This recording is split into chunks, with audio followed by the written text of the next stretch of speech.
ભરૂચમાં બુધવારે વડાપ્રધાન શ્રી નરેન્દ્રભાઈ મોદીના નેતૃત્વમાં તારીખ 15મી નવેમ્બર જનજાતીય ગૌરવ દિવસથી વિકસિત ભારત સંકલ્પ યાત્રાનો પ્રારંભ કરવામાં આવ્યો હતો, જે ભરૂચ જિલ્લામાં જનસેવાનું મહત્વનું માધ્યમ બની રહી છે.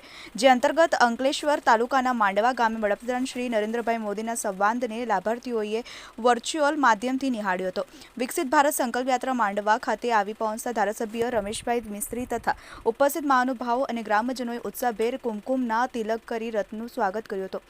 આ કાર્યક્રમમાં ધારાસભ્ય રમેશભાઈ મિસ્ત્રી તથા ઉપસ્થિત મહાનુભાવોને લાભાર્થીઓને યોજનાકીય લાભોનું વિતરણ કરી નાગરિકોને સરકારની વિવિધ યોજનાઓના લાભ લેવા માટે અનુરોધ કર્યા હતા. તે સાથે 100% જલ જીવન મિશન સંતૃપ્તિ થઈ ધારાસભ્યશ્રીના હસ્તે પ્રશંસીપત્ર એનાયત કરવામાં આવ્યો હતો. કેન્દ્ર અને રાજ્ય સરકારની લોક કલ્યાણની યોજનાઓનો લાભ અંતિમ વ્યક્તિ સુધી પહોંચવાડવાના હેતુથી આયોજિત કાર્યક્રમ વિશાળ સંખ્યામાં ગ્રામજનો સહભાગી થયા હતા.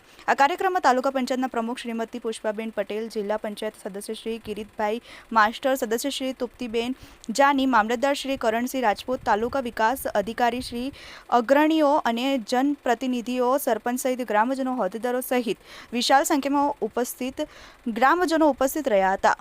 Bureau report, TV18 news, Bharuch.